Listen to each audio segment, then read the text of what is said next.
What's up, guys, and welcome back to the channel. We hope you're having a wonderful time so far, but if not, hopefully we'll be able to fix that, since today we're going to be talking about the 7 biggest Shark Tank deals that flopped. Remember, if you're a fan of Shark Tank, go ahead and hit the like button and subscribe, and if you've done so, make sure to hit the bell notification icon so that you can be notified whenever we release our daily videos. Finally, make sure to let us know in the comment section below so that you can be featured in a video shout-out at the end of the month. And with all that said, let's go ahead and get right into the video. First off, a note on Shark Tank. Apparently, 30% of entrepreneurs who got an investment said that the details of their deals changed off camera.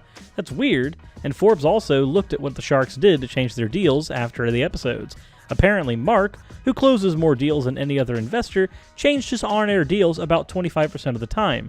From Season 1 through Season 7, Damon changed his deals about 59% of the time, Kevin 57%, Barbara had 50% of her deals changed, Lori changed about 48% of her deals, and Robert had 45% of their deals changed. What this basically boils down to is sometimes a good entrepreneur makes the wrong deal with the wrong shark. When Nikki Pope pitched Toy Guru on the Shark Tank, she said that she should have gone with Mark Cuban.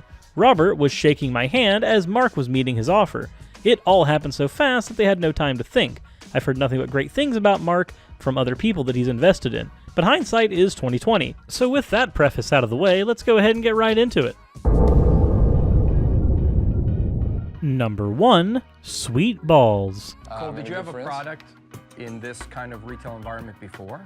I've worked in the frozen food product category, yes. Were any of your other enterprises successful? After Sweet Balls founders James McDonald and Cole Egger inked a $200,000 deal with Mark Cuban, the two owners actually got into a messy lawsuit when James sued Cole for breach of contract.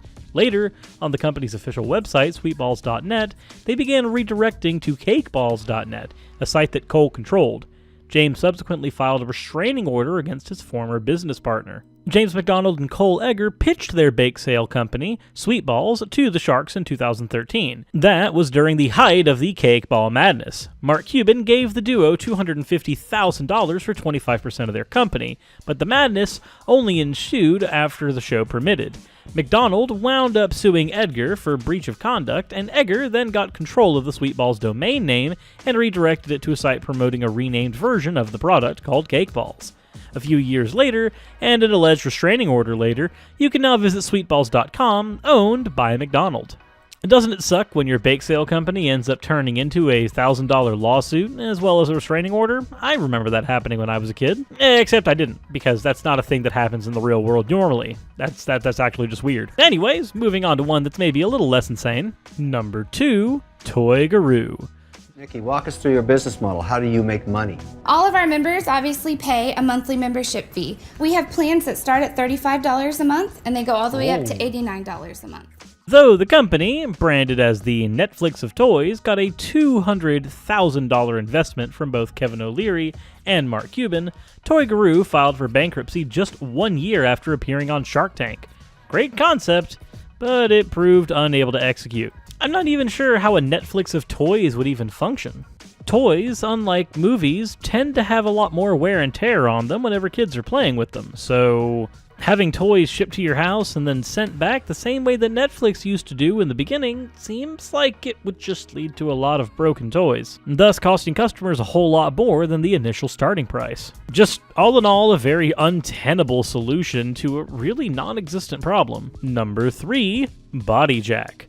For those seeking tight-toned muscles, a sleek, slender waistline, a stronger core, and overall superior physical fitness, gimmicks and fads have come and gone. Barbara Corcoran and guest shark Kevin Harrington invested $180,000 in this push-up machine, but the company later failed for undisclosed reasons. My worst experience was working with a fast-talking cowboy selling exercise equipment who needed to lose 50 pounds.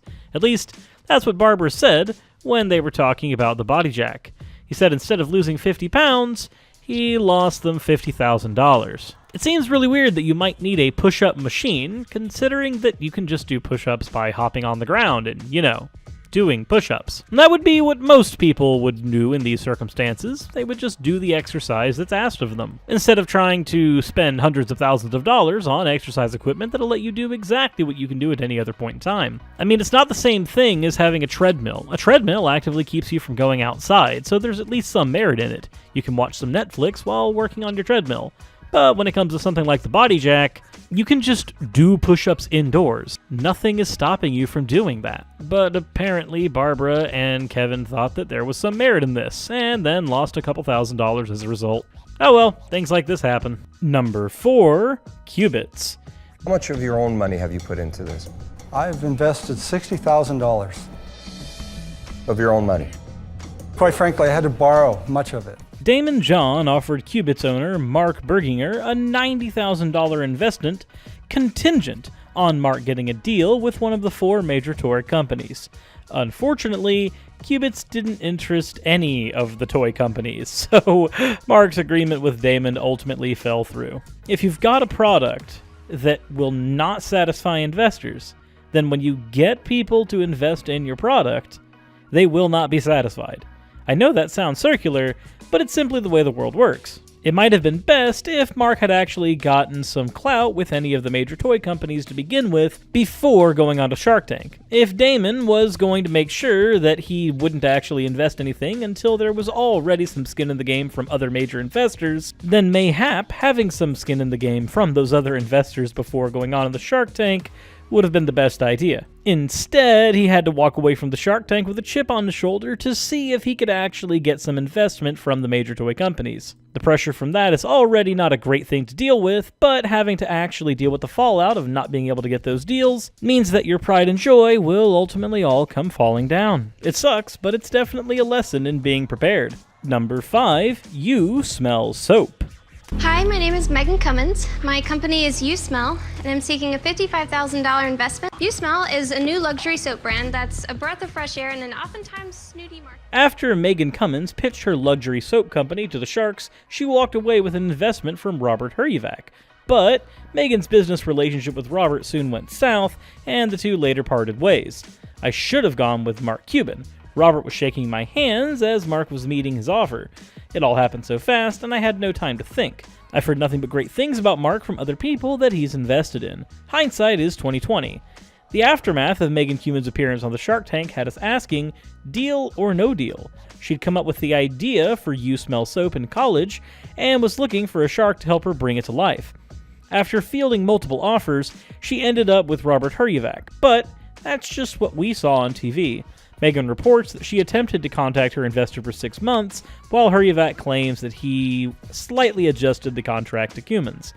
This was something that she really couldn't accept. The company ended up closing in 2014, but Cummins has since decided that she was going to start a jewelry business called Sparkle Pop. At least there was a happy ending here, even if it wasn't for the original business.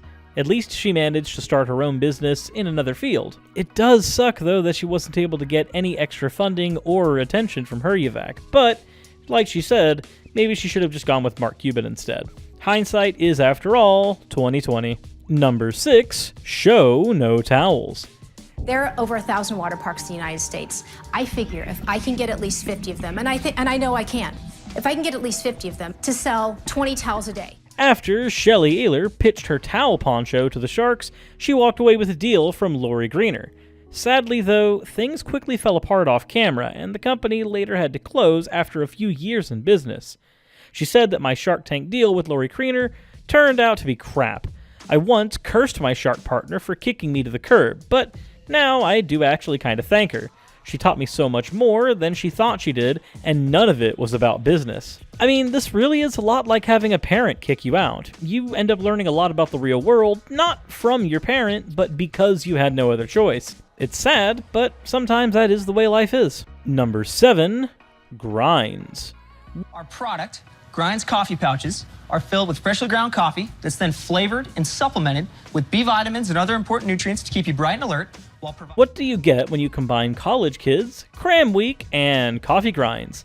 Well, if you ask Matt Canapa and Pat Peasett, you get a pretty decent Shark Tank pitch. The two former Cal Poly San Luis students found that chewing coffee grinds gave them a boost in energy, and they desperately needed that in their college days. They decided to formulate grinds, a product similar to chewing tobacco, but instead it was made from coffee. And they decided to make an on-camera deal with Damon John and Robert Huryevac for $100,000 in exchange for a meager 15% of the company. But while it looked like it was a major success to viewers, the deal was never actually closed off screen. Nevertheless, the company is still up and running, so that's at least a positive. I don't know about you, but I prefer not having ground up coffee in my mouth. Although I have actually tried chewing coffee beans before, and it's not as unpleasant of an experience as you'd think. Still though, it seems like it would be really nasty to have the powder in your mouth. But who knows, maybe some people enjoy that stuff. I think most people, however, would probably decide that sticking with drinking their caffeine is better than trying to chew it. But with that said, that has been the 7 biggest Shark Tank deals that flopped. Let us know what you thought in the comment section below. Was there a deal that you wish hadn't have flopped? And was there one that you thought definitely had more potential than some of the sharks did post-camera? Make sure to remember to subscribe and turn the bell notifications on in order to be notified whenever we release our daily videos. Finally, if you did subscribe, make sure to let us know in the comment section below so that you can be featured in a video shoutout at the end of the month.